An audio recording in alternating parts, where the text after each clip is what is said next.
গল্পতরু চ্যানেলে আপনাদের সাথে আছে আমি রাজ। পড়ছিলাম তারাশঙ্কর বন্দ্যোপাধ্যায়ের উপন্যাস কবি। পড়ছি এর পঞ্চম পর্ব। ট্রেনখানা পূর্বমুখের বাঁকটা ঘুরিয়া ফিরিল দক্ষিণ মুখে। এই সেই বাঁকটা যেখানে ঠাকুরঝি আসিলে তাহার মাথার ঘটিটি রোদের ছটায় ঝিকিমিকি করে উঠিত। গাড়িখানা দক্ষিণ মুখে চলিতেছে। এবার বাঁ পাশে পড়িল পূর্ব দিগন্ত। পূর্ব দিগন্তে তখন শুক্লপক্ষের চতুর্দশীর চাঁদ উঠিতেছিল। আকাশে পাতলা মেঘের আভাস রহিয়াছে, কুয়াশার মতো পাতলা মেঘের আবরণ। তাহার আড়ালে চাঁদের রং ঠিক গুড়া হলুদের মতো হইয়া উঠিয়াছে। নূতন বরের মতো চাঁদ যেন গায়ে হলুদ মাখিয়া বিবাহ বাসরে চলিয়াছে। নিতাই মুগ্ধ দৃষ্টিতে চাঁদের দিকে চাহিয়া রহিল। ছোট লাইনের ট্রেনগুলি বড় বেশি দোলে, আর শব্দও করে বড় লাইনের ট্রেনের চেয়ে অনেক বেশি, শূন্য কুম্ভের মতো। যে লোকটি নিতাইকে লইতে আসিয়াছিল সে ঝুমুর দলের বেহালাদার, কিন্তু বাজনাও সে জানে। সে বেশ খানিকটা নেশার আমেজে ছিল। ট্রেনের ওই অত্যাধিক শব্দে এবং ঝাঁকুনিতে বিরক্ত হইয়া সে বলিল, এ যে ঝাঁপতাল লাগিয়ে দিল ওস্তাদ, এবং ট্রেনের শব্দের সঙ্গে মিলাইয়া বেঞ্চ বাজায়া বাজনা আরম্ভ করিয়া দিল। দেখা দেখি ওপাশের বেঞ্চে দুইটা ছোট ছেলে ট্রেনের শব্দের মর্মার্থ উদ্ধার আরম্ভ করিল। একজন বলিল, কাঁচা তেঁতুল পাকা তেঁতুল, কাঁচা তেঁতুল পাকা তেঁতুল। নিতাইয়ের মন কিন্তু কিছুতেই আকৃষ্ট হইল না। চাঁদের দিকে চাহিয়া সে ভাবিতেছিল ঠাকুরঝির কথা, রাজনের কথা, যুবরাজের কথা, বণিক মাতুলের কথা, বিপ্রপদর কথা, কৃষ্ণচূড়া গাছটির কথা, স্টেশনটির কথা, গ্রামখানির কথা। মধ্যে মধ্যে ইচ্ছা হইতেছিল পরের স্টেশনেই সে নামিয়া পড়িবে। স্টেশন পার হইয়া গেল, কিন্তু সে নামিতে পারিল না। হঠাৎ এক সময় সে অনুভব করিল নিজের অজ্ঞাতসারেই তাহার চোখ কখন জলে ভরিয়া উঠিয়াছে। সে কাঁদিতেছে। চোখের জল মুছিয়া ফেলিয়া একটুখানি ম্লান হাসিয়া এতক্ষণে সে সচেতন হইয়া উঠিল। পরক্ষণেই স্বাভাবিক সুকণ্ঠে সে গান ধরিল। আহা, বার দুই তিন টানানা করিয়া সুর ভাজিয়া গান ধরিল। চাঁদ তুমি আকাশে থাকো, আমি তোমায় দেখব খালি, ছুঁতে তোমায় চাই না কোহে চাঁদ, তোমার সোনার অঙ্গে লাগবে কালি। বাজনাদারটা নেশার মধ্যেও সজাগ হইয়া বসিয়া বলিল, বাহবা ওস্তাদ, কলাখানা পেয়েছিলে বটে। বলিয়া সে ধরো তার মুখে বেঞ্চে একটা প্রকাণ্ড চাপড় মারিয়া বলিল, হেই তা তেরে কেটে তাতা। গাহিতে গিয়া নিতাই পরের কলি বদলাইয়া দিল। মন যেন গানে ভরিয়া উঠিয়াছে। সুরে ফেলিলেই সে গান হইয়া বাহির হইয়া আসিতেছে। না না, তাও করো মার্জনা, আজ থেকে আর তাও দেখব না। জানতাম না কো এই কুচোখের দৃষ্টিতে বিষ দেয় হে ঢালি। স্টেশনের পর স্টেশন অতিক্রম করিয়া ট্রেন চলিয়াছিল। নিতাই গানখানা বারবার ফিরাইয়া ফিরাইয়া গাহিয়া চলিয়াছে। গাহিয়া যেন তাহার তৃপ্তি হইতেছে না। ট্রেনটা খটখট করে লাইনের জোরের মুখে অতিক্রম করিয়া একটা স্টেশনে আসিয়া ঢুকিল। স্টেশনের জমাদার হাঁকিতেছে, কান্দরা, রামজীবনপুর। বাজনাদার জানলা দিয়া মুখ বাড়াইয়া স্টেশনটার চেহারা দেখিয়াই ব্যস্ত হইয়া বলিল, ওই এরই মধ্যে চলে আইছে লাগছে, নামো নামো ওস্তাদ নামো। নিতাই নামিল, কিন্তু গান বন্ধ করিল না। গলা নামাইয়া মৃদু সুরে গাহিতে গাহিতেই সে স্টেশন পার হইয়া পথে নামিল। তাই চলেছি দেশান্তরে, আধার খুঁজেই ফিরব ঘুরে, কাকের মুখে বার্তা দিও, 16 কলায় বাড়ছ খালি। স্টেশন হইতে মাইল দুয়েক হাঁটা পথে চলিয়া নিতাইয়ের মনের অবসাদ খানিকটা কাটিয়া আসিল।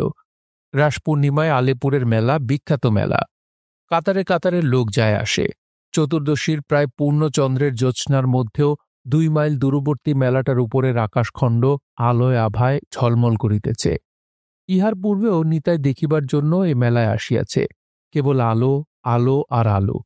সেই আলোর ছটায় উজ্জ্বল পণ্য সম্ভার ভরা সারি সারি দোকান, আর পথে ঘাটে মাঠে শুধু লোক, লোক আর লোক।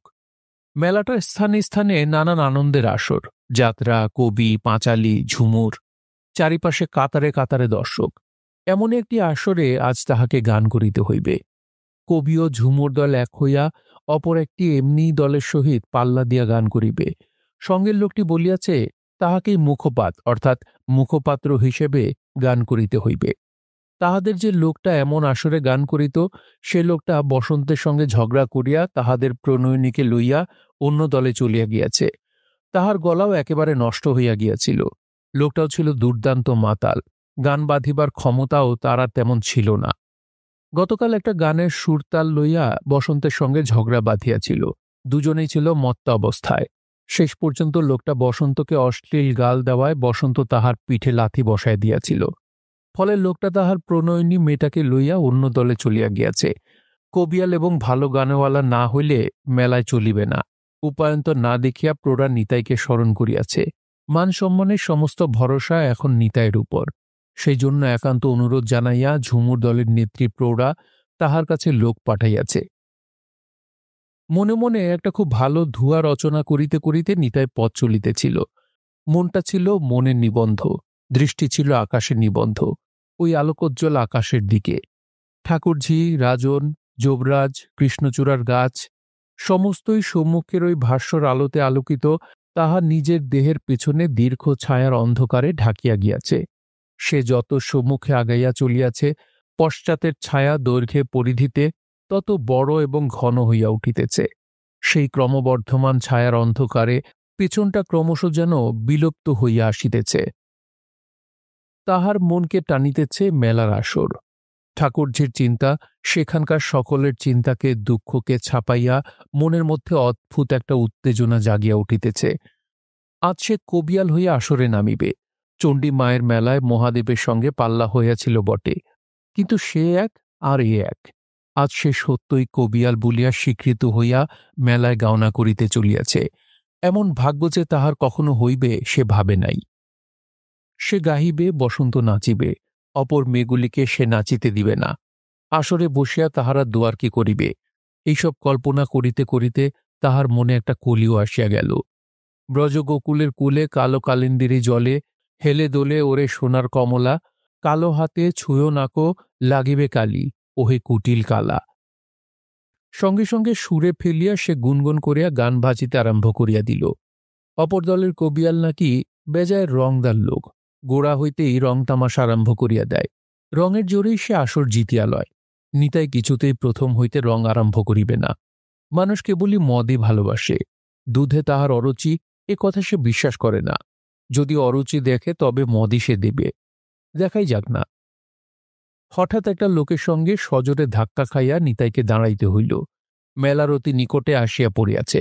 পথের জনতা ঘন হইয়া উঠিয়াছে। কবিয়ালির চিন্তায় বিভোর হইয়াই নিতাই অত্যন্ত দ্রুতগতিতে চলিতেছিল। হঠাৎ বাঁকের মুখে লোকটার সহিত ধাক্কা বেশ একটু জোরেই লাগিয়া গেল। লোকটা ক্রুদ্ধ হইয়া বলিল, কানা নাকি, একেবারে হন্যে হয়ে ছুটেছে। নিতাই অবনত হইয়া হাত জোর করিয়া বলিল, তা অন্যায় হয়ে গিয়েছে ভাই। লোকটা অপেক্ষাকৃত শান্ত হইয়া বলিল, একেবারে ঠাঁই করে লেগেছে। নিতাই বলিল, তবে দোষ একা আমার নয়, বিবেচনা করে দেখুন। লোকটা এবার হাসিয়া ফেলিল। এই অন্ধকার মোড়টা ফিরিয়াই মেলা। সারা মেলাটার বিভিন্ন পটি অতিক্রম করিয়া তাহারা মেলার বিপরীত প্রান্তে আসিয়া পড়িল। এখানে আলোকের সমারোহটা কম, কিন্তু লোকের ভিড় বেশি। মেলার এই প্রান্তে একটা গাছের তলায় খড়ের ছোট ছোট খান কয়েক ঘর বাঁধিয়া ঝুমুরের দলটি আস্তানা গাড়িয়াছে। আশেপাশে এমনই আরও গোটা কয়েক ঝুমুরের দলের আস্তানা। একপাশে খানিকটা দূরে জুয়ার আসর। তাহারই পর চতুষ্কোণ আকারের একটা খোলা জায়গায় সারি সারি খড়ের ঘর বাঁধিয়া বেশ্যাপল্লী বসিয়া গিয়াছে। সে যেন একটা বিরাট মধুচক্রে অবিরাম গুঞ্জন উঠিতেছে। মধ্যে মধ্যে নেশায় উন্মত্ত জনতা উচ্ছৃঙ্খল কোলাহলে ফাটিয়া পড়িতেছে। তেমনি একটা কোলাহলে নিতাইয়ের গানের কলি দুইটা গোলমাল হইয়া গেল। বসন্তদের ঝুমুর দলের আস্তানায় ঘরগুলোর সামনে গাছতলায় চাটাই পাতিয়া লণ্ঠনের আলোয় প্রৌঢ়া সুপারি কাটিতেছিল। জন দুয়েক রান্নায় ব্যস্ত ছিল। একটা খড়ের কুঠুরিতে উজ্জ্বল আলো জ্বলিতেছে। মেয়ে পুরুষের সম্মিলিত হাসির উচ্ছ্বাসে ঘরখানা উচ্ছ্বসিত। তাহার মধ্যে নিতাই চিনিল বসন্তের হাসি। এমন ধারালো খিলখিল হাসি বসন্ত ভিন্ন কেউ হাসিতে পারে না, অন্তত ঝুমুর দলের কোনো মেয়ে পারে না। নিতাইকে দেখিয়াই প্রৌঢ়া আনন্দে উচ্ছ্বসিত হইয়া দাঁড়াইল। এসো এসো বাবা, আমি তোমার পথ চেয়ে রয়েছি। রন্ধনরতা মেয়ে দুইটি রান্না ছাড়িয়া কাছে আসিয়া দাঁড়াইল। হাসি মুখে বলিল, এসে গিয়েছ লাগছে। নিতাই হাসিয়া বলিল, এলাম বই কি। প্রৌঢ়া বলিল, ওলো বাবাকে আমার চা করে দে, মুখে হাতে জল দাও বাবা। একটি মেয়ে বলিল, খুব ভালো করে গান করতে হবে কিন্তু। অন্য মেয়েটি ছুটিয়া গিয়া আলোকোজ্জ্বল কুঠুরিটার দুয়ারে দাঁড়াইয়া বলিল, ওলো বসন, কবিয়ালাইছিল তোর কালো মানিক। নিতাই হাসিয়া সংশোধন করিয়া দিল, কালো মানিক লয়, কয়লা মানিক। বসন্ত ঘর হইতে বাহির হইয়া আসিল। তাহার পা টলিতেছে, ডাগর চোখের পাতা ভারী হইয়া নামিয়া আসিতে চাহিতেছে, নাকের ডগায় চিবুকে কপালে ঘাম দেখা দিয়াছে। সে আসিয়া দৃষ্টি বিস্ফারিত করিয়া নিতাইয়ের দিকে চাহিয়া তাহার হাত ধরিয়া বলিল, না, তুমি আমার কালো মানিক, আমার মনে রেখেছ তুমি, ছিদ্র কুম্ভে জল রেখেছ, তুমি আমার কালো মানিক। নিশার প্রভাবে বসন্তর কণ্ঠস্বর স্বভাবতই খানিকটা আবেগময় হইয়াছিল, কিন্তু সে আবেগ শেষ কথা কয়টি বলিবার সময় যেন অনেক গুণে বাড়িয়া গেল। প্রৌঢ়া রহস্য করিয়া বলিল, তা বলে যেন কাঁদতে বসিস না বসন, নেশার ঘরে। নেশায় অর্ধনিমিলিত চোখ দুইটি আবার বিস্ফারিত করিয়া বসন এবার খানিক্ষণ প্রৌঢ়ার দিকে চাহিয়া বলিল, আলবদ কাঁদব, কালো মানিকের গলা জড়িয়ে ধরে কেঁদে ভাসিয়ে দেব। অমন যত্ন করে কে চা করে দেয়, কে গায়ের ধুলো মুছিয়ে দেয়, আজ সারা রাত কাঁদব। বলিতে বলিতে সে আপনার ঘরের দুয়ারের কাছে আসিয়া বলিল, এই নাগরেরা, যাও, চলে যাও তোমরা, আর আমোদ নেহি হোগা। প্রৌঢ়া শশব্যস্ত হইয়া উঠিয়া গিয়া বসন্তর হাত ধরিয়া বলিল, এই বসন, বসন, ছি, করছিস কি? খদ্দের লোক কি তাড়িয়ে দিতে নাই? বসন প্রৌঢ়ার মুখের দিকে চাহিয়া থাকিতে থাকিতে ফোঁপাইয়া কাঁদিতে আরম্ভ করিল। তা বলে আমি কাঁদতেও পাব না মাসি, আমি কাঁদতেও পাব না। নিতাই উঠিয়া আসিয়া বলিল, না, কাঁদবে কেন, ছি। তবে তুমিও এসো, তুমি গান করবে, আমি নাচব। আচ্ছা আচ্ছা। প্রৌঢ়া বলিল, যাবে? এই এলো, চা খেয়ে জিরুক খানিক, তারপর যাবে। তুই চল ততক্ষণ। চা? না, চা খাবে কেনে? খুব ভালো মদ আছে, মদ খাবে। এসো বসন্ত, এসো। বসন্ত নিতাইয়ের হাত ধরিয়া আকর্ষণ করিল। নিতাই হাতটা নিয়া লইয়া বলিল, ছাড়ো। না, মদ আমি খাই না, খেতে হবে তোমাকে, আমি খাইয়ে দেব। না। বসন্ত ঘাড় বাঁকাইয়া নিতাইয়ের দিকে চাহিয়া বলিল, আলবৎ খেতে হবে তোমাকে। প্রৌঢ়া বলিল, মাতলামি করিস না বসন, ছাড়, ঘরে যা। তেমনি বঙ্কিম গ্রীবাভঙ্গি করিয়া চাহিয়া বসন নিতাইকে বলিল, যাবে না তুমি? মদ খাবে না? না। আমার কথা তুমি রাখবে না? এ কথাটি রাখতে পারব না ভাই। বসন্ত নিতাইকে ছাড়িয়া দিল। তারপর টলিতে টলিতে ঘরের মধ্যে গিয়া প্রবেশ করিয়া বলিল, বন্ধ করে দাও দরজা। প্রৌঢ়া অপেক্ষা করিয়াই বলিল, মেয়েটা ওই মদ খেয়ে নিজে সর্বনাশ করলে, এত মদ খেলে কি শরীর থাকে? নিতাই একটা দীর্ঘশ্বাস ফেলিল। যে মেয়েটি চা করিতে গিয়েছিল সে একটা কলাই করা গ্লাসে চা আনিয়া বলিল, লাও, চা খাও ওস্তাদ। হাসিয়া নিতাই চায়ের গ্লাসটি লইয়া বলিল, নক্কি দিদি আমার, বাঁচালে ভাই। প্রৌঢ়া হাসিয়া বলিল, বাহ, বেশ হয়েছে। নির্মলা, তো ওস্তাদকে দাদা বলে ডাকবি। ভাই দ্বিতীয়তে ফোঁটা দিবি ওস্তাদকে, কিন্তু কাপড় লাগবে। নিতাই পরম প্রীত হইয়া বলিল, নিশ্চয়ই। অপর মেয়েটি রান্নাশাল হইতে বলিল, তাহলে আমি কিন্তু ঠাকুরজি সম্বন্ধ পাতালাম। প্রৌঢ়া খুশি হইয়া সার দিয়া বলিল, বেশ বলেছিস ললিতে, বেশ বলেছিস। বসন্ত তোকে দিদি বলে। নিতাইয়ের হাত হইতে চায়ের গ্লাসটা খসিয়া পড়িয়া গেল। ঠাকুরঝি, ঠাকুরঝি। রাত্রির অগ্রগতির সঙ্গে সে এক বিভৎস দৃশ্য। নিতাইয়ের কাছে এই দৃশ্য অপরিচিত নয়। মেলা উৎসবের আলোকোজ্জ্বল সমারোহের একটি বিপরীত দিক আছে, যে দিকটা সহজে মানুষের চোখে পড়ে না। আলোকের বিপরীত অন্ধকারে ঢাকা সে দিক। গাঢ় অন্ধকারে ঢাকা বিপরীত দিকটিতে মাটির তলায় সরীসৃপের মতো মানুষের বুকের আদিম প্রবৃত্তির ভয়াবহ আত্মপ্রকাশ সেখানে। অবশ্য নিতাইয়ের যে পারিপার্শ্বিকের মধ্যে জন্ম, সে পারিপার্শ্বিকও অবস্থাপন্ন সভ্য সমাজের ছায়ায় অন্ধকারে ঢাকা বিপরীত দিক। সভ্য সমাজের আবর্জনা ফেলার স্থান। সেখানেও অনাবিষ্কৃত চির অন্ধকার, মীরুলোকের মতো চির অন্ধকার। এ ধরনের বিভৎসতার সঙ্গে তাহার পরিচয় না থাকা নয়। তবুও এমন করিয়া প্রত্যক্ষ মুখোমুখি হইয়া সে কখনো দাঁড়ায় নাই। সে হাঁপাইয়া উঠিল। নির্মলা এবং ললিতার ঘরেও আগন্তুক আসিয়াছে। মত্ত জড়িত কণ্ঠের অশ্লীল হাস্য পরিহাস চলিতেছে। বসন্তর ঘর হইতে সে লোক দুইটা চলিয়া গিয়াছে, আবার নতুন আগন্তুক আসিয়াছে। প্রৌঢ়া দলের পুরুষগুলিকে লইয়া মদ খাইতে বসিয়াছে। নিতাইকে আবার একবার চা দেওয়া হইয়াছে। সে ভাবিতেছিল ঠাকুরঝিকে, ইচ্ছা হইতেছিল এখনই এখান হইতে ঊর্ধ্বশ্বাসে ছুটিয়া সে পলাইয়া যায়।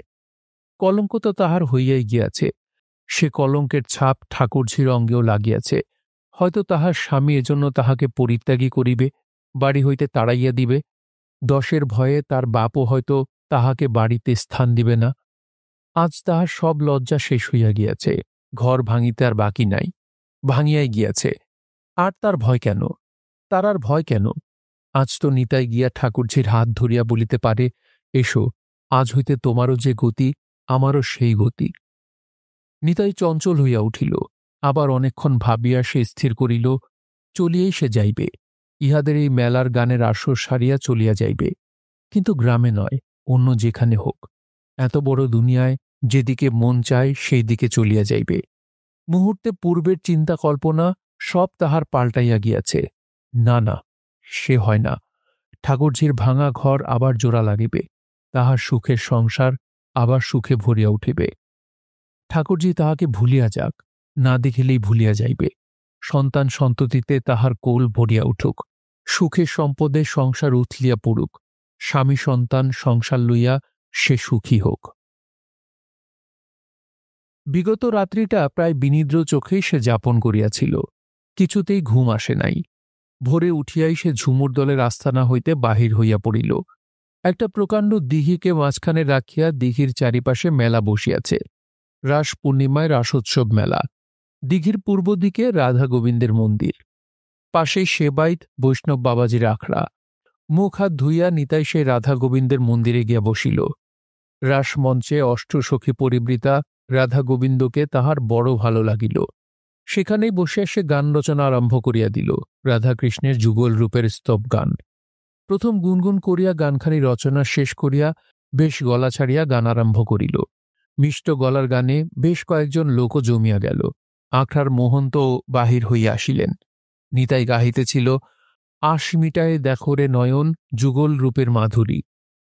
মহন্ত চোখ বুঝিয়া ঘাড় নাড়িয়া তালে তাল দিতে দিতে একজনকে বলিলেন, খোল আনো তো বাবা। মহন্ত খোল লইয়া নিজেই সঙ্গত আরম্ভ করিয়া দিলেন। গান শেষ হইলে বলিলেন, তোমার কণ্ঠটি তো বড় ভালো, পদাবলী জানো বাবা? নিতাই পদাবলীর কথাটা বুঝিল না, বিনীতভাবে প্রশ্ন করিল, আগে? মহাজন পদাবলী বাবা, চণ্ডীদাস, বিদ্যাপতি, জ্ঞানদাসের পদ। নিতাই হাত জোর করিয়া বলিল, অধীনের অধম নিচকুলে জন্ম, এসব কি করে জানব বাবা? হাসিয়া মহন্ত বলিলেন, জন্ম তো বড় নয় বাবা, কর্মই বড়। মহাপ্রভু আমার আচণ্ডালে কোল দিয়েছেন। মুহূর্তে নিতাইয়ের চোখ দুইটা জলে ভরিয়া উঠিল। বলিল, কর্ম যে অতি হীন প্রভু। ঝুমুর দলে বেশ্যাদের সঙ্গে থাকি, কবিগান করি। কবিগান করো? আগে হ্যাঁ প্রভু। যে গান তুমি গাইলে সে কি তোমার গান? মাথা নত করিয়া সলজ্জ হইয়া নিতাই বলিল, আগে হ্যাঁ। মহন্ত সাধুবাদ দিয়া বলিলেন, ভালো ভালো, চমৎকার গান। তারপর বলিলেন, কর্ম তোমার তো অতি উচ্চ কর্মই বাবা। তোমার ভাবনা কি? যারা কবি তাঁরাই তো সংসারে মহাজন, তাঁরাই তো সাধক। কবিগানে ভগবান বিভোর হন। চণ্ডীদাসের পদাবলী শুনে মহাপ্রভু ভাবে বিভোর হয়ে নাচতেন। টপ টপ করিয়া কয়েক ফোঁটা জল নিতাইয়ের চোখ হইতে ঝরিয়া পড়িল। সে বলিল, কিন্তু সঙ্গ যে অতি নীচ সঙ্গ বাবা, বেশ্যা। মহন্ত হাসিয়া হাত তুলিয়া ইঙ্গিতে নিতাইকে বাধা দিলেন, বলিলেন, প্রভুর সংসারে নীচ কেউ নাই বাবা, নিজে পরে নয়। নিজে নীচ হলে সেই ছোঁয়াচে পরে নীচ হয়। নীল চশমা চোখে দিয়েছ বাবা, সূর্যের আলো নীলবর্ণ দেখায়। তোমার চোখের চশমার রঙের মতো তোমার মনের ঘৃণা পরকে ঘৃণ্য করে তোলে। মনের বিকারে এমন সুন্দর পৃথিবীর উপর রাগ করে মানুষ আত্মহত্যা করে মরে। আর বেশ্যা বাবা, চিন্তামণি বেশ্যা সাধক বিলমঙ্গলের প্রেমের গুরু। জানো বাবা বিলমঙ্গলের কাহিনী? নিতাই বিলমঙ্গলের কাহিনী জানিত। গ্রামের বাবুদের থিয়েটারে বিলমঙ্গলের পালা সে দেখিয়াছে। সে বলিল, হ্যাঁ। কাহিনীটা সব তাহার মনে পড়িয়া গেল। মহন্ত সস্নেহে বলিলেন, তবে?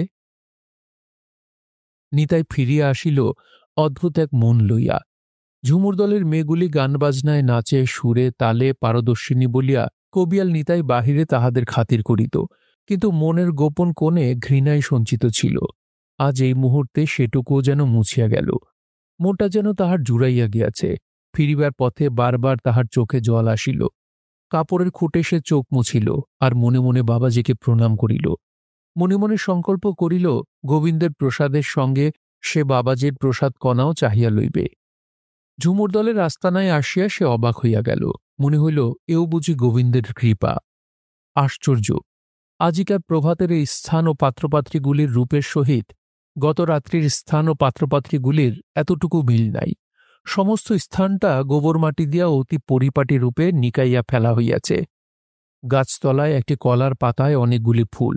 মেয়েগুলি স্নান সারিয়া জলসিক্ত চুল পিঠে এলাইয়া দিয়া শান্তভাবে বসিয়া আছে। সকলের পরনেই লাল পাড় শাড়ি। একটি নিবিড় এবং গভীর শান্ত পবিত্রতার আভাস যেন সর্বত্র পরিস্ফুট। বসন্ত পিছন ফিরিয়া বসিয়াছিল। নির্মলা ও ললিতা বসিয়াছিল একই দিকে মুখ ফিরাইয়া। তাহারা অভ্যর্থনা করিয়া বলিল, বেশ মানুষ যা হোক তুমি। এই এত বেলা পর্যন্ত কোথা ছিলে বলো দেখি? বসন্ত মুখ ফিরিয়া চাহিল। নিতাই মৃদু হাসিল। বসন্ত মুখ ফিরাইয়া লইল এবং পরক্ষণে সে উঠিয়া রান্নাশালে চলিয়া গেল। নিতাই আসিয়া নির্মলা ও ললিতার কাছে বসিয়া বলিল, বাহ, ভারী ভালো লাগছে কিন্তু। চারিদিকে নিকানো, তোমরা সব স্নান করেছ, লাল পেড়ে কাপড় পরেছ। হাসিয়া নির্মলা বলিল, আজ যে লক্ষ্মী পুজো গো দাদা। লক্ষ্মী পুজো? হ্যাঁ, পূর্ণিমে বৃহস্পতিবার। আমাদের 12 মাসের লক্ষ্মী পুজো আজ। নিতাই অবাক হইয়া গেল। এতদিন মেলামেশা করিয়াও এ কথাটা সে জানিত না। ইহাদেরও ধর্মকর্ম আছে।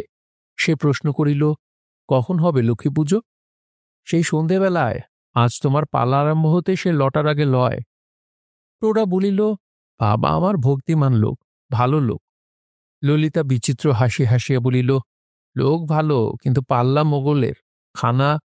প্রৌঢ়া ইঙ্গিত করিয়া বলিল, চুপ। বসন্ত আসিয়া দাঁড়াইল। তাহার হাতে একটি গ্লাস। গ্লাসটি বাড়াইয়া দিয়া বলিল, লাও। নিতাই তাহার মুখের দিকে চাহিয়া প্রশ্ন করিল, কি? মুখ মচকাইয়া বসন বলিল, মদ লয়, ধরো। নিতাই গ্লাসটি লইয়া দেখিল সদ্য প্রস্তুত ধুমায়িত চা। ললিতা হাসিয়া বলিল, বুঝে শুনে খেয়েও ভাই জামাই, বশীকরণের ওষুধ দিয়েছে। বসন্ত চলিয়া যাইতেছিল। সে ঘুরিয়া দাঁড়াইয়া মুখ বাঁকাইয়া বলিল, আগুন পোড়ার মুখে। নিতাই হাসিয়া কথাটা নিজের গায়ে লইয়া বলিল, তাই দাও ভাই, কয়লার ময়লা ছুটে যাক, আগুনের পাড়া বরণ হোক আমার। জানো তো, আগুনের পরশ পেলে কালো কয়লা রাঙা বরণ। ললিতা খিলখিল করিয়া হাসিয়া বলিল, যাও জ্ঞানে, আগুনের শীষ তো জ্বলছেই, গায়ে গায়ে পরশ নিয়ে আগুন ধরিয়ে নিয়ে এসো। বসন্তের চোখে ছুরির ধার খেলিয়া গেল, কিন্তু পর মুহূর্তে সে হাসিয়া বলিল, মদ জলে দেখেছিস? বলিয়া নিজের দেহখানা দেখাইয়া সে বলিল, এ হল মদের আগুন। বলিয়া সে ঘরের মধ্যে চলিয়া গেল। নিতাইর মনে পড়িল গত রাত্রির কথা। সে হাসিল। ইহার মধ্যে নিতাই বসন্তের হইয়া গিয়াছে। বসন্ত জানিয়াছে নিতাই তাহার। মেয়েদের সেদিন সমস্ত দিন উপবাস। সে উপবাস তাহারা নিষ্ঠার সহিত পালন করিল। সন্ধ্যায় ফলমূল, সন্দেশ, দুধ, দই, নানা উপাচারে ও ফুল, ধূপ, দীপ, নানা আয়োজনে পরম ভক্তির সহিত তাহারা লক্ষ্মী পূজা করিল। পূজা শেষে প্রৌঢ়াকে কেন্দ্র করিয়া এক একটি সুপারি হাতে ব্রত কথা শুনিতে বসিল। নিতাই অদূরেই বসিয়াছিল। অপর পুরুষগুলি দূরে মদ্যপান করিতে বসিয়াছে। মদ খাইতে খাইতেই তাহারা রাত্রির আসরের জন্য সাজসজ্জা করিতেছে। বেহালাদার বেহালার পরিচর্যায় ব্যস্ত। বার্নিশের শিশি, তার, রজন লইয়া বসিয়াছে। দোহারটা ঢুলির সহিত তাল লইয়া তর্ক বাঁধাইয়াছে। হাতে তাল দিতেছে আর বলিতেছে, এই এই এই ফাঁক। বাজনাদার আপন মনেই বাজাইয়া চলিয়াছে। সে দোহারের কথা গ্রাহ্যও করিতেছে না। মহিষের মতো লোকটা মদের ঝোঁকে ঝিমাইতেছে। সম্মুখে জ্বলিতেছে ধুনি। অগ্নিকুণ্ডে মোটা মোটা কাঠের চেলা গুঁজিয়া দেওয়া হইয়াছে। ধোঁয়ার সঙ্গে লাল আগুনের শিখা জ্বলিতেছে। লোকটা ঝুমুর দলের পাহারাদার। চুপ করিয়া বসিয়া আছে। অদূরে মেয়েদের আসর। তাহারই কেন্দ্রস্থলে বসিয়া প্রৌঢ়া ব্রত কথা বলিতেছিল। ব্রতকথা শেষ হইল। হুলুধ্বনি দিয়া সকলে লক্ষ্মীকে প্রণাম করিল। তারপর প্রসাদ লইয়া চলিয়া গেল যে যাহার আপন ঘরে, অর্থাৎ ওই খড়ের কুটুরিতে। প্রৌঢ়া পুরুষদের ডাকিয়া বলিল, যাও সব, প্রসাদ লাওগা, অর্থাৎ নাওগে যাও। নিতাই একটা গাছতলায় বসিয়াছিল। বসন নিজের ঘরে ঢুকিবার মুখে দুয়ারে দাঁড়াইয়া তাহাকে ডাকিল, শোনো। আমাকে বলছ? হ্যাঁ। আজ এই নিষ্ঠাবতী বসন্তর কাছে যাইতে নিতাইয়ের এতটুকু সংকোচ হইল না। ঘরে ঢুকিয়া সে পরম আত্মীয়ের মতো স্নেহমধুর হাসি হাসিয়া বলিল, কি বলছো বলো। বসন্ত তাহার মুখের দিকে চাহিয়া অকস্মাৎ চোখ নামাইয়া মৃদুমিষ্ট স্বরে বলিল, একটু প্রসাদ খাও। বলিয়া সে পরিপাটি করিয়া ঠাঁই করিয়া একখানি পাতায় ফলমূল সন্দেশ সাজাইয়া দিল। বসনের এই নতুন রূপ দেখিয়া নিতাই মুগ্ধ হইয়া গেল। নিতাই আসনের ওপর বসিয়া পড়িল, খাইতে খাইতে বলিল, জয় জয়কার হোক তোমার। বসন বলিল, এক টুকরো পেশাদ রেখো যেন। চকিত হইয়া নিতাই বলিল, পেশাদ? হ্যাঁ, নাগরের পেশাদ খেতে হয়। সে হাসিল। বসনের মুখে এমন হাসি নিতাই কখনো দেখে নাই। সে অবাক হইয়া তাহার মুখের দিকে চাহিয়া রহিল। বসন জিনিসপত্র গুছাইবার অজুহাতে তাহার দিকে পেছন ফিরিল। গুনগুন করিয়া সে গান করিতেছিল। নিতাই সে গান শুনিয়া মুগ্ধ হইয়া গেল। তোমার চরণে আমার পরাণে লাগিল প্রেমের ফাঁসি, জাতি কুলমান সব বিসর্জিয়া নিশ্চয়ই হইনু দাসী। বাহ বাহ বাহ, এমন গান! নিতাই উৎকর্ণ হইয়া শুনিতেছিল। কহে চণ্ডীদাস। কি কি? বসন, চণ্ডীদাস কি? দুই হাত কপালে ঠেকাইয়া প্রণাম করিয়া বসন বলিল, মহাজনের গান, চণ্ডীদাসের পদ যে। চণ্ডীদাসের পদ তুমি জানো? জানি। বসন্ত হাসিল। আমাদের গানের খাতায় কত পদ লেখা আছে? রাত্রি ৯টার পর দুই দলে পাল্লা দিয়া গান আরম্ভ হইল, কিন্তু তাহার মধ্যে চণ্ডীদাসের গান মহাজনের পদ নাই। আকাশ আর পাতাল।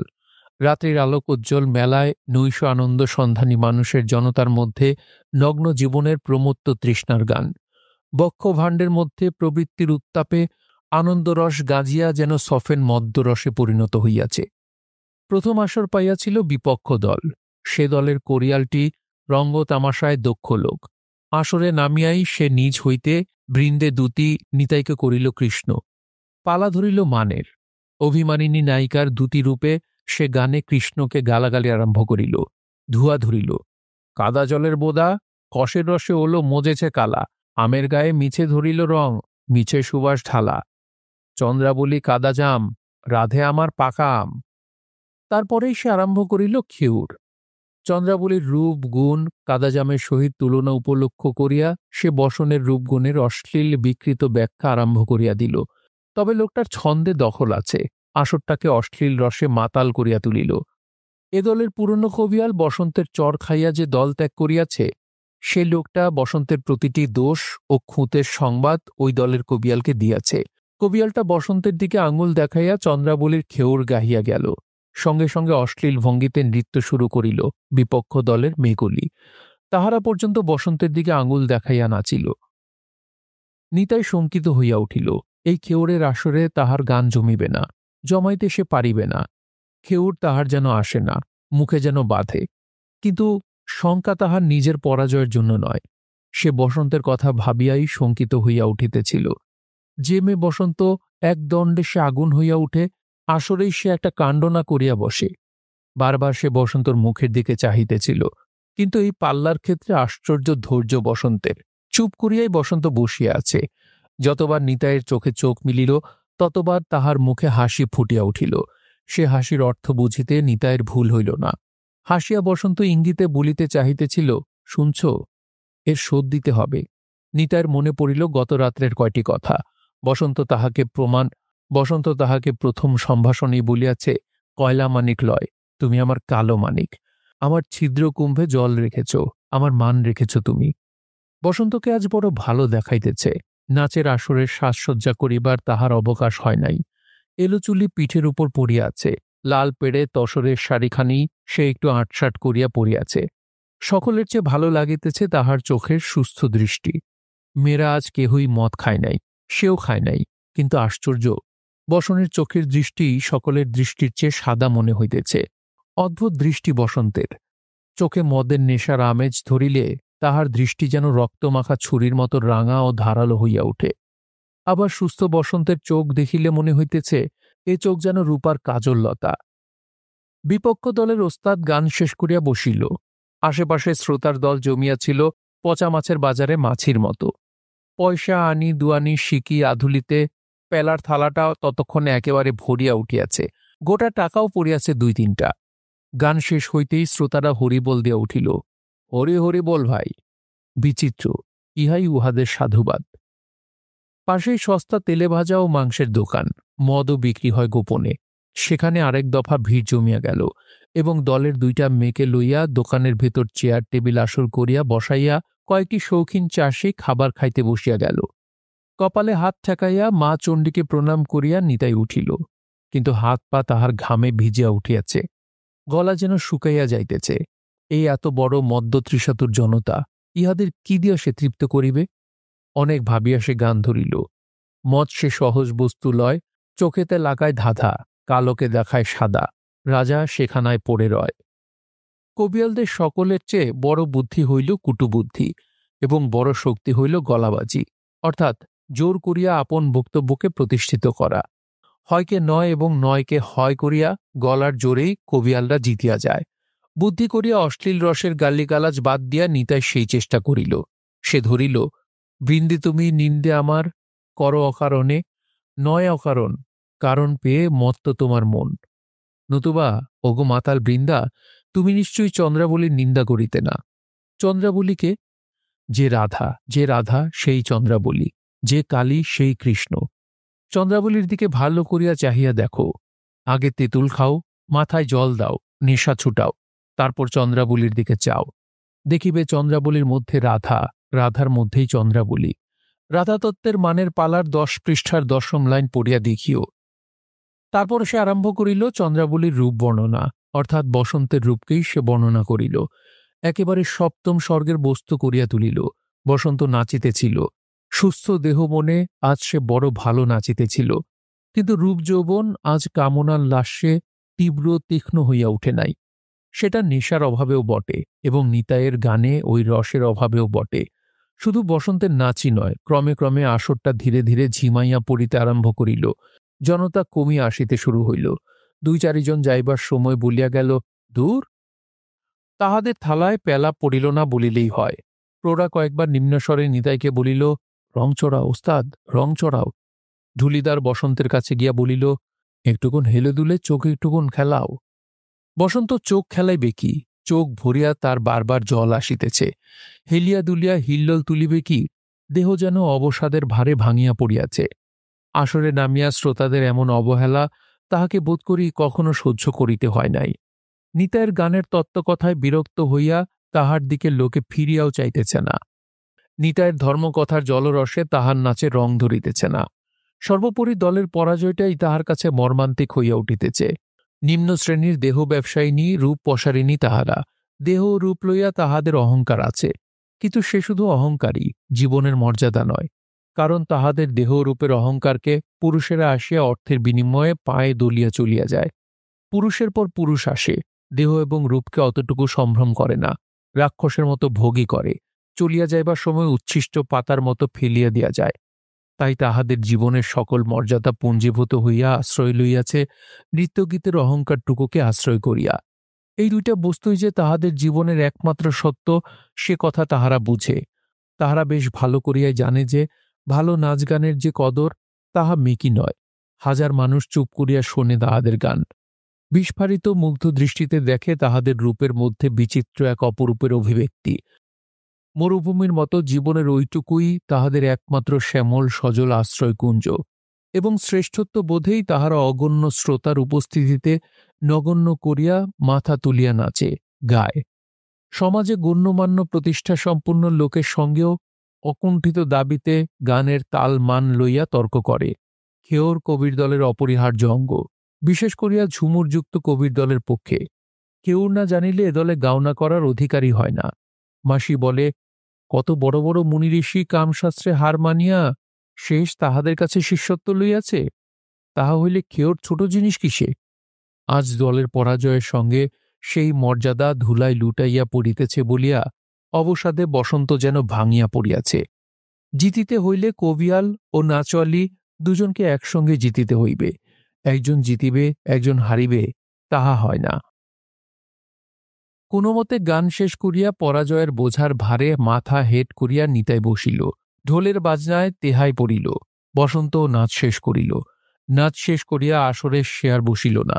শ্রান্ত অথচ ক্ষুব্ধ পদক্ষেপে বাহির হইয়া গেল। প্রৌঢ়া দলনেত্রী তাহার দিকে চাহিয়া কেবল প্রশ্নের সুরে ডাকিয়া বলিল, বসন। বসন ফিরিয়া দাঁড়াইল, বলিল, শরীর খারাপ করছে মাসি। প্রৌঢ়া হাসিল, বলিল, দেখ না, দোসরা আসরে বাবা আমার কি করে। বসন্ত নিতাইয়ের দিকে একবার ফিরিয়া চাহিল। নিতাই দেখিল সে চোখে তাহার খুরের ধার। পর মুহূর্তেই বসন্ত বাহির হইয়া গেল। প্রৌঢ়া কিন্তু অদ্ভুত, সে যেন এতটুকু বিচলিত হয় নাই। দলের বেহালা বাদককে নির্বিকারভাবেই বলিল, পেলার থালাটা আন। লোকটি পেলার থালা আনিয়া নামাইয়া দিয়া বলিল, কয়েকটা দোয়ানির বেশি আর পড়ে নাই, সব শুদ্ধ 2 টাকাও হইবে না। প্রৌঢ়া বলিল, গুনে দেখ কত আছে। তারপর সে পানের বাটাটা টানিয়া লইয়া বলিল, মেলার আসর, রং তামাশা খেউড়ি খোরাকির লোকেরই ভিড়, নইলে বাবার গানে আর ওই ফচকে ছোঁড়ার গানে। গান তো বোঝো তুমি, তুমি বলো কেনে? বেহালাদার বলিল, তা বটে, তবে রঙেরই আসর যখন, তখন না গাইলে হবে কেনে বলো? রঙের গানও তো গান। প্রৌঢ়াকে স্বীকার করিতে হইল। সে বলিল, 100 বার। রং ছাড়া গান না গান ছাড়া রং। একটা মোটা পান মুখে পড়িয়া সে আবার বলিল, ওস্তাদের মাস শেষ আসরে, দেখ না বাবা আমার কি করেই দেখ না। নিতাই চুপ করিয়া বসিয়া ভাবিতেছিল। নির্মলা ললিতা মেয়ে দুইটির মুখেও হাসি নাই। পরস্পরে তাহারা মুখ ভার করিয়াই কথা বলিতেছে। বোধহয় এই হার জিতের কথাই হইতেছে। দীর্ঘ নিঃশ্বাস ফেলিয়া নিতাই মাথা হেঁট করিল। সকলের লজ্জা যেন জমিয়া জমিয়া বোঝা হইয়া তাহার মাথার উপর প্রচণ্ডভাবে চাপিয়া বসিতেছে। শুধু তো লজ্জাই নয়, দুঃখেরও যে তাহার সীমা ছিল না। কেউর যে তাহার কিছুতেই আসিতেছে না। ওদিকে বিপক্ষ দলের ঢুলি বাজনা আরম্ভ করিয়া দিল। লোকটার বাজনার মধ্যে যেন জয়ের ঘোষণা বাজিতেছে। বাজানোর ভঙ্গির মধ্যেও হাতে সদম্ভ আস্ফালন। ও দলের কবিয়াল বোধহয় বাহিরের ছিল। সে একেবারে নাটকীয় ভঙ্গিতে একটা ছড়া কাটিতে কাটিতে ছুটিয়া আসরে আসিয়া প্রবেশ করিল। হায় হায় হায় হায় হায়, কালাচাঁদ বলে গেল কি?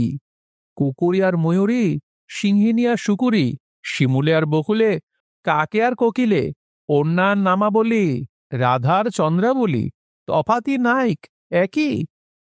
ইহার পরেই সে আরম্ভ করিল অশ্লীলতম উপমা। সঙ্গে সঙ্গে আসরে যেন বৈদ্যুতিক স্পর্শ বহিয়া গেল। লোকে হরিবোল দিয়া উঠিল। এবার লোকটা একটু থামিয়া সুর ভাজিয়া গান ধরিল। কালা চাঁদের কালো মুখে আগুন জেলে দেগো, টিকে আগুন দিয়ে রাধে তা মুখে লেগো। অর্থহীন উপমায় যে কোনো প্রকারে কতকগুলো গালে গালাজ দিয়া এবং অশ্লীল কদর্য ভাব ও উপমার অবতারণা করিয়া সে আসরটাকে অল্প সময়ের মধ্যেই জমাইয়া তুলিল। নিতাই আসর হইতে উঠিয়া চলিয়া গেল। ও দলের একটা মেয়ে নাচিতে নাচিতে আসিয়া তাহাকে ধরিয়া নিজেই আখর দিয়া গাহিয়া উঠিল, ধরো ধরো ধরো কালা চাঁদে, পলায় যে যাই গো, একা আমি ধরতে লারি, সবাই মিলে আই গো। আসর একটা তুমুল হাসির রোল পড়িয়া গেল। নিতাই কিন্তু তাহাতেও রাগ করিল না। সে হাসি মুখেই মেয়েটির তীক্ষ্ণ উপস্থিত বুদ্ধির জন্য আন্তরিক প্রশংসা করিয়া বলিল, ভালো ভালো ভালো বলেছ তুমি। আসর হইতে বাহির হইয়া আসিয়া নিতাই ঝুমুর দলের আস্তানায় বসন্তের খুপড়ির দুয়ারে দাঁড়াইল। খড়ের আগরটা আধখোলা অবস্থায় রহিয়াছে। ভিতরে একটা লণ্ঠন মৃদু শিখায় জ্বলিতেছে।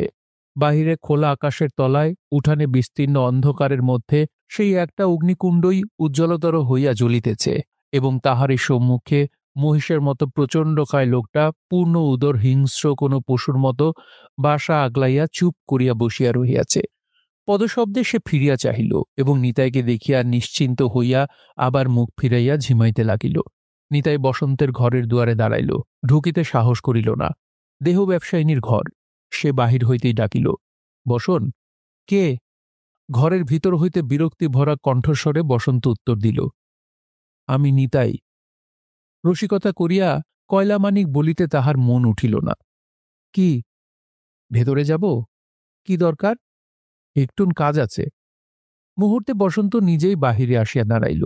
অধীর অস্থির ক্ষুব্ধ পদক্ষেপে সে ঘরের ভিতর হইতে নিতাইয়ের সম্মুখে আসিয়া ঝলকিয়া উঠিল, ঠিক খাপ হইতে একটানে বাহির হইয়া আসা তলোয়ারের মতো। বাহিরের অগ্নিকুণ্ডের আলোর রাঙা আভা পূর্ণ দীপ্তিতে তাহার সর্বাঙ্গে যেন ঝাঁপ দিয়া পড়িয়া ঝলকিয়া উঠিল। নিতাই দেখিয়া শঙ্কিত হইল। আজিকার অপরাহ্নের পূজারিণী শান্ত স্নিগ্ধ নম্র সে বসন্ত আর নাই। এ সেই পুরনো চেনা বসন্ত। তাহার সর্বাঙ্গে খুরের ধার ঝলসিয়া উঠিয়াছে। রাঙা আলোর প্রতিচ্ছটায় সে যেন রক্তাক্ত। সে ফিরিয়া আসিয়া মদ খাইয়াছে, চোখে ৬টা বাজিতেছে। বসন্ত বলিল, আমি যাব না, আমি যাব না, কেন এসেছ তুমি? নিতাই কোনো উত্তর দিতে পারিল না। শঙ্কিত দৃষ্টিতে বসন্তর মুখের দিকে চাহিয়া চুপ করিয়া দাঁড়াইয়া রহিল। অকস্মাৎ কঠিনতম আক্রোশে বসন্ত তাহার গায়ে সজোরে একটা চর বসাইয়া দিল। বলিল, ন্যাকার মতো আমার সামনে তবু দাঁড়িয়ে? কেনে, কেনে, কেনে? প্রশ্ন করিল, কিন্তু উত্তরের অপেক্ষা করিল না। মুহূর্তে যে অধীর অস্থির গতিতে বাহির হইয়া আসিয়াছিল, সেই গতিতেই সে ঘরের ভিতরে ঢুকিয়া গেল। এই আঘাত করিয়াও যেন তাহার ক্ষোভ মেটে নাই। ঘরের ভিতরে ঢুকিয়া সে নিজের কপালে কয়টা চাপড় মারিল। তাহার শব্দটাই সে কথা বলিয়া দিল। নিতাই কিছুক্ষণ চুপ করিয়া দাঁড়াইয়া রহিল। তারপর সেই আগলদার লোকটার কাছে আসিয়া ডাকিয়া বলিল, পালোয়ান। লোকটা দলের মধ্যে পালোয়ান বলিয়া পরিচিত। নেশায় ভাম লোকটা রাঙা চোখ তুলিয়া তাহার দিকে শুধু চাহিল মাত্র, কথার উত্তর দিল না। সম্মুখের কয়টা দাঁত শুধু বাহির হইয়া পড়িল। নিতাই বলিল, তোমার কাছে মাল আছে, মদ? নিরুত্তর লোকটা এদিক ওদিক হাতড়াইয়া একটা বোতল বাহির করিয়া আগাইয়া দিল। বোতলটা হাতে করিয়াও নিতাই একবার ভাবিল, তারপর এক নিঃশ্বাসে খানিকটা গিলিয়া ফেলিল। বুকের ভিতরটা যেন জ্বলিয়া গেল, সমস্ত অন্তরাত্মা যেন চিৎকার করিয়া উঠিল।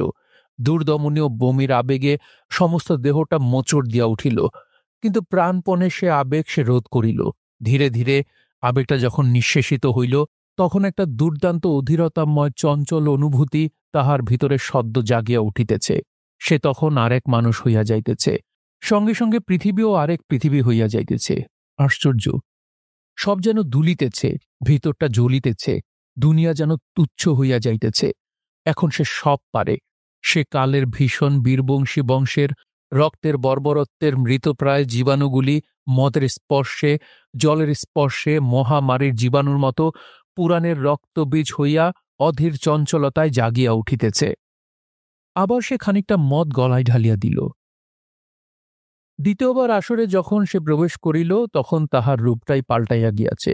সে আরেক মানুষ হইয়া উঠিয়াছে। নীতিকথাগুলো ভুলিয়াছে, পাপ পুণ্য লইয়া হিসাব নিকাশ ভুলিয়াছে। হাহা করিয়া অশ্লীল ভঙ্গিতে হাসিতে ইচ্ছা হইতেছে। হইবে না কেন? সামাজিক জীবনে মানুষের যাহা কিছু পাপ, যাহা কিছু কদর্য, যাহা কিছু উলঙ্গ অশ্লীল, তাহাই আবর্জনার স্তূপের মতো যেখানে জমা হয়, সেই বিষাক্ত পরিবেশের মধ্যে তাহার জন্ম। দারিদ্র কঠিন দাসত্বের অনুশাসনের গণ্ডির ভিতর বহু যুগ যাহারা বাস করিয়া আসিতেছে, সে তাহাদেরই সন্তান। মা সেখানে অশ্লীল গালিগালাজে শাসন করে, উচ্ছ্বসিত স্নেহে অশ্লীল কথায় আদর করে, সন্তানকে সকৌতুকে অশ্লীলতা শিক্ষা দেয়। অশ্লীলতা, কদর্য ভাষা, ভাব নিতাইয়ের অজানা নয়। কিন্তু জীবনের সামান্য শিক্ষা এবং কবিয়ালির চর্চা করিয়া সেসব সে এতদিন ভুলিতে চাহিয়াছিল। সেসবের উপর একটা অরুচি, একটা ঘৃণা তাহার জন্মিয়াছিল। কিন্তু আজ বসন্তের কাছে আঘাত খাইয়া, সেই আঘাতে ক্ষোভে নির্জলা মদ গিলিয়া সে উন্মত্ত হইয়া গেল। মদের নেশার মধ্যে দুরন্ত ক্ষোভে অর্জন করা সব কিছুকে ভুলিয়া সে উদ্গীরণ করিতে আরম্ভ করিল জান্তব অশ্লীলতাকে। ছন্দ এবং সুরে তাহার অধিকার ছিল, কণ্ঠস্বর তাহার অতি সুমিষ্ট। দেখিতে দেখিতে আসর জমিয়া উঠিল। আসরে ঢুকিবার মুখেই সে কবিয়ার সুলভ নাটকীয় ভঙ্গিতে দাঁড়াইয়া উচ্চ কণ্ঠে দোহারদের ডাকিয়া কহিল, দোহারগণ! সবিস্ময়ে সকলে তাহার দিকে ফিরিয়া চাহিল। ওই অপ্রস্তুত হওয়ার পর নিতাই যে আবার ফিরিবে, এ প্রত্যাশা কেহ করে নাই। তাহারা সাড়া দিতে ভুলিয়া গেল। ভুলিল না মাসি, সে চতুরা। সে মুহূর্তে সাড়া দিল, বলো ওস্তাদ। নিতাই বলিল, ধম্মকথায় যখন মন ওঠে না, বসে না, তখন দিতে হয় গাল। ছুঁচের মতো মিহি ধারে যখন কাজ হয় না, তখন চালাতে হয় ফাল। যখন ঠান্ডা জলে গলে না ডাল, তখন কোষে দিতে হয় তেঁতুল কাঠের জাল। ওদিকের কবিয়ালটা রসিকতা করিয়া বলিয়া উঠিল, বলিহারি কালা চাঁদ, টিকে আগুন দিয়েছ লাগছে, তেতেছ। নিতাই বলিল, এমন তেমন তাতা নয় বিন্দে, জ্বলছি। সেই জ্বালাতে তোকে বলছি, শোন। সহজে তো তুই শুনবি না। দোহারগণ! হা হা! নিতাই শুরু করিল, বুড়ি দুটি নেড়ি কুত্তি, জুতি ছাড়া নয় শায়েস্তা। ছাড়িব বাড়ি, মানলে ভাবে, এ কি আমার সুখ অবস্থা? বুড়েকে ছড়ি মেরে কিছুই হয় নাই। এবার লাগাও জুতি, লাগাও পয়জার। তারপর প্রৌঢ় লোকটার মুখের দিকে আঙুল দেখাইয়া বলিল, বুড়ির কোচকা মুখে টেরির বাহার দেখুন, তেলকের বাহার দেখুন। এ বুড়ো বয়সে বৃন্দে কোঁচকা মুখে রসকলি কাটিস নে, রসের ভিয়েন জানিস নে কো, গেজলা তাড়ি ঘাটিস নে। তারপর তার মুখের কাছে আঙুল নাড়িয়া বলিল, ফোকলা মুখে লম্বা জিভে ঝরা লালা চাটিস নে। আসরে হই হই পড়িয়া গেল। আসর জমিয়া গিয়াছে। সে নিজেও সেই জমজমাটের মধ্যে হারাইয়া গিয়া মিশিয়া একাকার হইয়া গিয়াছে। সে গান ধরিল, বুড়ি মরে না, মরণ নাই, হায় হায়। গানের সঙ্গে সে নাচিতে লাগিল। বুড়ি খান কি নেড়িকুটনি মরে নাই, মরে নাই, ও হায়, তার মরণ নাই, মরণ নাই। তাহার পর একটার পর একটা অশ্লীল বিশেষণ তাহার মুখ হইতে বাহির হইতে লাগিল। শ্রোতাদের অট্টহাসিতে রাত্রিটা যেন কাঁপিতেছে। সমস্ত আসর এবং আলো তাহার চোখের সম্মুখে দুলিতেছে। একটা মানুষ দুইটা বলিয়া বোধ হইতেছে। ওই তো বাজাইতেছে দুইটা বায়েন। মাসিও দুইটা হইয়া মৃদু মৃদু হাসিতেছে। অকস্মাৎ এক সময় সে দেখিল বসন্ত দুইটা হইয়া নাচিতেছে। বাহবা বাহবা, সে কি নাচ! বসন্ত কখন আসিয়া আসরে নামিয়া নাচিতে শুরু করিয়া দিয়াছে। চরমতম অশ্লীলতায় আসরটাকে আকণ্ঠ পঙ্ক নিমগ্ন করিয়া দিয়া টলিতে টলিতে সে বসিল। এবার তাহাদের পেলার থালাটা ভরিয়া উঠিয়াছে। তাহার গান শেষের সঙ্গে সঙ্গে এবার বিপুল কলরবে হরিধ্বনি উঠিল। প্রৌঢ়া তাহার পিঠে হাত বুলাইয়া বলিল, বাবা আমার, এই দেখো, মাল না খেলে কি মেলা খেলা গান হয়? যে বিয়ের যে মন্তর। বসন, বাবাকে আমার আরেক পাত্র দে, গলা শুকিয়ে গিয়েছে। বসন। এতক্ষণে নিতাই স্থির দৃষ্টিতে বসন্তের মুখের দিকে ফিরিয়া চাহিল। নিতাইয়ের চোখ রক্তমাখা, পায়ের তলায় সমস্ত পৃথিবী দুলিতেছে। শঙ্কা সংকোচ সমস্তই ভুলিয়া গিয়াছে জয়ের আনন্দের উচ্ছ্বাসে। বসন্ত অসংকোচ দৃষ্টিতে নিতাইয়ের চোখে চোখ মিলাইয়া চাহিয়া রহিল। সে চোখে তাহার কামনা ঝরিতেছে। নিতাইয়ের বুকেও কামনা সাড়া দিয়া উঠিতেছে। কিন্তু আশ্চর্য বসন্ত, সে হাসিতেছে। কিছুক্ষণ পূর্বে সে নিতাইয়ের গালে চড় মারিয়া যে নিষ্ঠুর অপমান করিয়াছে, তাহার জন্য এখন সে এক বিন্দু লজ্জাবোধ করিতেছে না, বরং উচ্ছ্বসিত আনন্দে তাহার চোখ মুখ ঝলবল করিতেছে। নিতাইয়ের গরবে সে গরবিনী হইয়া উঠিয়াছে। দাও, পাত্র দাও। নিতাই হাসিল। এসো, ঘরে এসো, ভালো মদ আছে, বেলাতি। বসন্ত তাহার হাত ধরিয়া গরবিনীর মতো তাহাকে লইয়া চলিয়া গেল। ঘরে কাচের গেলাসে বিলাতি মদের সঙ্গে জল মিশাইয়া বসন্ত নিতাইকে দিল। নিঃশব্দে গেলাসটি শেষ করিয়া নিতাই বসনের দিকে চাহিয়া হাসিল। এ বসন্ত যেন নতুন বসন্ত। নিতাইয়ের নেশার ঘোর ঝলমল করিয়া উঠিল। সে আবার হাত বাড়াইল। তাহার তৃষ্ণা জাগিয়াছে। বলিল, দাও তো, আমাকে আরো এক গ্যালাস দাও। বসন্ত হাসিয়া আবার অল্প একটু তাহাকে দিল। সেটুকুও পান করিয়া নিতাই বলিল, দাঁড়াও, তোমাকে একটুকুন দেখি। বসন্ত হাসিয়া বলিল, না, চলো, আসরে চলো। না, দাঁড়াও। সে বসন্তর হাত চাপিয়া ধরিল। বসন্ত দাঁড়াইল। নিম্ন শ্রেণীর দেহ ব্যবসায়িনী। পথে পথে ব্যবসায়ের বিপণী পাতিয়া যাহাদের ব্যবসা করিয়া ঘুরিতে হয়, লজ্জা তাহাদের থাকে না, থাকিলে চলে না। পথে নামিয়া লজ্জাকে প্রথম পথের ধুলায় হারাইয়া দিয়া যাত্রা শুরু করে। বসন্ত তাহাদের মধ্যেও আবার লজ্জাহীনা। সেই বসন্তের মুখ তবু আজ রাঙা হইয়া উঠিল। এবং আরো আশ্চর্যের কথা, মুহূর্ত পরেই তাহার চোখে জল দেখা দিল। সে কাঁদিয়া ফেলিল। নিতাই সবিস্ময়ে বলিল, তুমি কাঁদছ কেনে? মুখ ফিরাইয়া লইয়া বসন্ত বলিল, না, আমাকে তুমি দেখো না। এক পা সে পিছায়ও গেল। সঙ্গে সঙ্গে দুই পা আগাইয়া আসিয়া নিতাই বলিল, কেন? বসন্ত বলিল, আমার কাশরোগ আছে, মধ্যে মধ্যে কাশির সঙ্গে রক্ত ওঠে, সন্ধ্যায় সন্ধ্যায় জ্বর হয়, দেখো না। টপ টপ করিয়া বসন্তের চোখ হইতে এবার জল ঝরিয়া পড়িল। কিন্তু সঙ্গে সঙ্গে সে আঁচল দিয়া চোখ মুছিয়া হাসিল। হোক। নিতাইয়ের বুকখানা তখন ফুলিয়া উঠিয়াছে। উচ্ছৃঙ্খল বর্বর বীরবংশের সন্তান রূঢ়তম পৌরুষের ভয়াল মূর্তি লইয়া অগ্রসর হইয়া আসিল। সে রূপ ঠাকুরঝি কখনো সহ্য করিতে পারিত না। কিন্তু বসন্ত ঝুমুর দলের মেয়ে। তার রক্তের মধ্যে বর্বরতম মানুষের ভীষণতম ভয়াল মূর্তি সহ্য করিবার সাহস আছে। নিতাইকে অগ্রসর হইতে দেখিয়া বিষণ্ণ দৃষ্টিতে প্রসন্ন মুখে সে তাহার প্রতীক্ষা করিয়া রহিল এবং নিতাইয়ের বাহুবন্ধনের মধ্যে নির্ভয়ে নিজেকে সমর্পণ করিয়া পিষ্ট হইতে হইতে সে মৃদুস্বরে গাহিল, বধূ তোমার গরবে গরবিনী হাম, গরব টুটাবে কে? তেজি জাতি কুল বরণ কইলাম তোমারে সপিয়া দে। নিতাইয়ের বাহুবন্ধন শিথিল হইয়া পড়িল। গান শুনিয়া সে মুগ্ধ হইয়া গেল। এ কি গান! তাহার নেশা যেন ফিকা হইয়া যাইতেছে। এ কি সুর! তাহার স্খলিত হাত দুইখানা বসন্ত নিজেই নিজের গলায় জড়াইয়া লইয়া আবার গাহিল, পরাণ বধুয়া তুমি, তোমার আগেতে মরণ হোক এই বর মাগে আমি। অপূর্ব অপূর্ব লাগিল নিতাইয়ের। চোখ তাহার জলে ভরিয়া উঠিল। ধরা গলায় সে প্রশ্ন করিল, কোথা শিখলে এ গান? এ কোন কবিয়ালের গান? হাসিয়া বসন্ত দুইটি হাত জড়ো করিয়া প্রণাম করিয়া গাহিল, যে হল সে হল, সব ক্ষমা করো বলিয়া ধরিল পায়, রসের পাথারে না জানে সাঁতার, ডুবল শেখর রায়। গান শেষ করিয়া সে বলিল, মহাজনের পদ গো।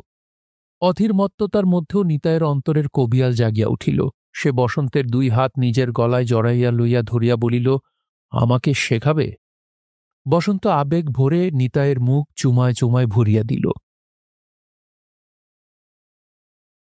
শুনছিলেন তারাশঙ্কর বন্দ্যোপাধ্যায়ের উপন্যাস কবি, পড়ছিলাম এর ৫ম পর্ব। উপন্যাসটি কেমন লাগছে অবশ্যই কমেন্ট করে আমাদেরকে জানাতে পারেন। ভালো লাগলে একটি লাইক করবেন, চাইলে শেয়ার করে অন্যকে শোনার সুযোগ করে দিতে পারেন। সবাই ভালো থাকবেন, সুস্থ থাকবেন এবং গল্পগুলোর সঙ্গেই থাকবেন। ধন্যবাদ।